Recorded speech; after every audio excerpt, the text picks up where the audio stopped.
सिर्फ हंगामा खड़ा करना मेरा मकसद नहीं। मेरी कोशिश है कि ये सूरत बदलनी चाहिए। नमस्कार, मैं जनमक्ता श्री ओम गौतम और हमने आपको बताया था कि मद्रास हाई कोर्ट के एक बहुत ही न्यायप्रिय और ईमानदार जज जस्टिस जी.आर. स्वामीनाथन के खिलाफ विपक्ष संसद में एक महाभियोग का प्रस्ताव लेकर आया है। इस प्रस्ताव पर सिग्नेचर करने वालों में राजीव गांधी की बेटी प्रियंका वाड्रा भी शामिल है, मुलायम सिंह का बेटा अखिलेश यादव भी शामिल है और बाला साहब ठाकरे का बेटा उद्धव ठाकरे की पार्टी के सांसद भी शामिल है। यानी कि ये जो मामला है वो केवल डीएमके का मामला नहीं है, बल्कि सारी की सारी खानदानी विपक्षी पार्टियां उस सनातनी जज के खिलाफ खड़ी हो गई हैं, उन्हें हटवाने की कोशिश कर रही हैं, जो अपने 20 से ज्यादा फैसलों से सनातनी मंदिरों के पक्ष में फैसला दे चुके हैं। और उन्होंने ही जस्टिस पारदीवाला और आर महादेवन द्वारा जो एक असंवैधानिक फैसला दिया था उसको मद्रास हाई कोर्ट में स्टे करने का भी काम किया था 7 महीने पहले। लेकिन यहां पर एक और बड़ी खबर अब यह है कि संसद में इस मुद्दे पर अब जस्टिस स्वामीनाथन को सरकार का साथ भी पूरी तरीके से मिलता हुआ नजर आ रहा है, क्योंकि गृह मंत्री अमित शाह ने इस मुद्दे पर विपक्ष को पूरी तरीके से बेइज्जत कर दिया है। उन्होंने कहा कि आप एक जज के फैसले के खिलाफ संसद में महाभियोग का प्रस्ताव लेकर आते हैं, जबकि आप भूल जाते हैं कि उस जज ने कुछ भी अन्याय नहीं किया है। राज्य सरकार ने जो हाईकोर्ट के आदेश को नहीं माना था उसके खिलाफ उन्होंने कंटेम्प्ट की कार्रवाई करने की सुनवाई के दौरान जो आदेश दिया, जो पूरी तरीके से संवैधानिक भी था, पूरी तरीके से न्याय संगत भी था, लेकिन आप लोगों की सनातन के खिलाफ इतनी ज्यादा कुंठा है कि आप उसको बर्दाश्त नहीं कर सकते हैं। हमने आपको बताया ही था कि ये जो पूरा का पूरा मामला है एक तिरुपरंकुंद्रम नाम की पहाड़ी है और उस पहाड़ी पर सनातन धर्म के कई मंदिर हैं, जैन मंदिर भी है और ये हजारों सालों से वहां पर हैं। लेकिन जैसा कि हमारे पूरे देश में देखने को मिलता है कि जो मुस्लिम लड़ाके हुआ करते थे, मुस्लिम सेनापति या शासक हुआ करते थे, उनकी जगह जगह पर या खासकर उन जगहों पर जहां सनातनी मंदिर हुआ करते थे वहां पहले कब्र बना दी जाती थी, फिर उस पर मकबरा खड़ा कर दिया जाता था और बाद में उन लोगों को सूफी संत घोषित करके उसको दरगाह में तब्दील कर दिया जाता था। तिरुपरंकुंद्रम में भी यही हुआ कि उस पहाड़ी पर एक छोटी सी कब्र बनाई गई, बाद में उस पर दरगाह खड़ी कर दी गई और अब उन लोगों की ये आपत्ति है कि अगर यहाँ पर दीप स्तंभ के ऊपर दीप जलेगा तो उनके मजहब को खतरा पैदा हो जाएगा। इसी बात को लेकर और इसी का पक्ष लेते हुए जो जिला प्रशासन था, डीएम था और वहां का जो पुलिस कमिश्नर था, उन्होंने हाई कोर्ट के आदेश को भी रोक दिया जिसमें साफ तौर पर दीप प्रज्वलन की अनुमति दी गई थी, लेकिन वहां दीप प्रज्वलन नहीं होने दिया गया और इसी वजह से यह मामला फिर से आया था जस्टिस जी.आर. स्वामीनाथन की अदालत में, जिसमें उन्होंने साफ तौर पर जो जिला प्रशासन था, पुलिस थी, उसको डांटा और ये कहा कि अब उन्हें व्यक्तिगत रूप से उपस्थित होकर अपनी बात रखनी पड़ेगी, अन्यथा उनके खिलाफ कंटेम्प्ट की कार्रवाई शुरू की जाएगी। और ये सारी चीजें जो हो रही थी वो डीएमके की तुष्टीकरण की नीति के तहत हो रही थी। डीएमके को इससे बहुत बड़ा झटका लगा और उस पार्टी ने तमाम विपक्षी पार्टियों को अपने साथ मिलाकर संसद में ये महाभियोग का प्रस्ताव रख दिया। इसी प्रस्ताव पर जब एसआईआर के लिए बहस हो रही थी तो गृह मंत्री ने साफ तौर पर विपक्ष को आईना दिखाने की कोशिश की और साफ कर दिया कि वो जो करने की कोशिश कर रहे हैं उन मंसूबों में वो किसी भी तरीके से कामयाब नहीं हो पाएंगे, क्योंकि सरकार पूरी तरीके से उस सनातनी जज के साथ खड़ी हुई है और न केवल सरकार, पूरे देश की जो सनातनी जनता है वो ऐसे जजों के साथ खड़ी हुई है। इसको भी उन्हें ध्यान रखना चाहिए। लेकिन अब सवाल ये उठता है कि तमिलनाडु का ये मामला है तो फिर उत्तर भारत की जो सनातन के वोट से चलने वाली पार्टियां हैं, जिनके वोट कम से कम आधे से ज्यादा वोट तो इन्हें हिंदू लोग ही देते हैं, उसके बावजूद ये ऐसे कुत्सित प्रयास करते हुए क्यों नजर आ रहे हैं? इसकी एक ही वजह हो सकती है, और वो ये है कि इन्हें ये लगता है कि तुष्टीकरण की नीति पर चलते हुए ये मजहबी लोगों का साथ देकर उनका एक मुश्त वोट पा जाएंगे और इस तरीके से वो चुनावों में जीतने में कामयाब हो जाएंगे।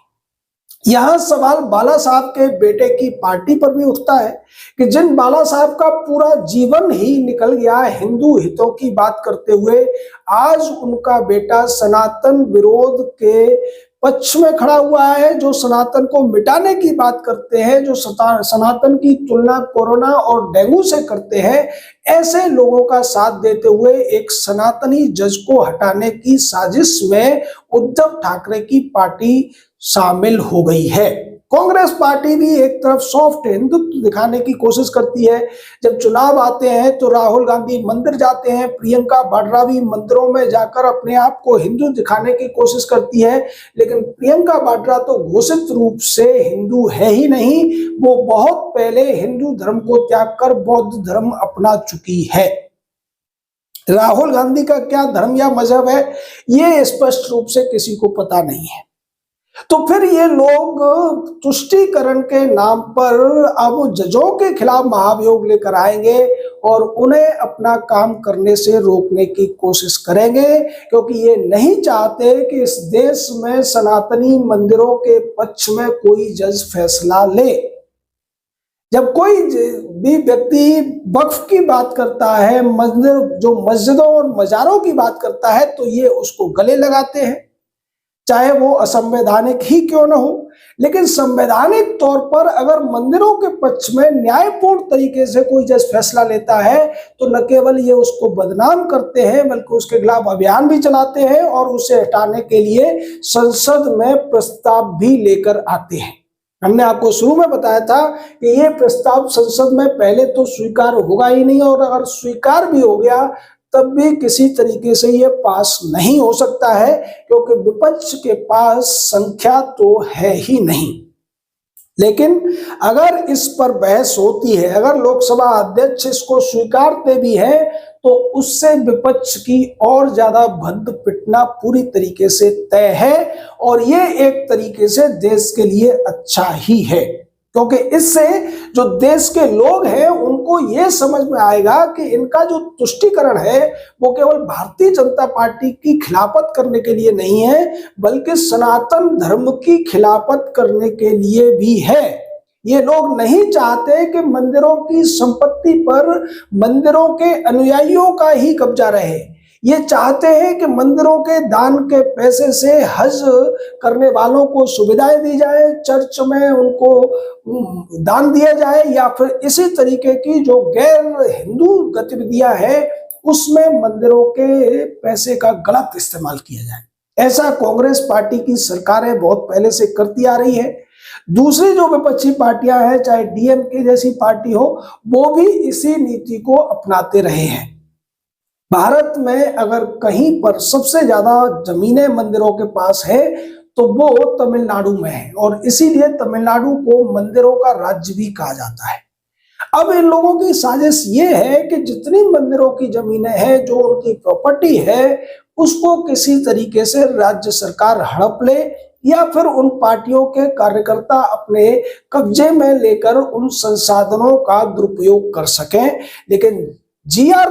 स्वामीनाथन जैसे जो जज है वो उनके कामों में रोड़ा बने हुए थे, और लगातार जब भी उनके पास ऐसा कोई मामला आता था तो वो सिर्फ और सिर्फ न्याय करने का काम कर रहे थे। दूसरे शब्दों में कहें तो जो मंदिरों के साथ अन्याय करने की कोशिश राज्य सरकार द्वारा बार बार की जा रही थी, उसको रोकने का काम कर रहे थे। यही वजह है कि तमाम साजिश करते हुए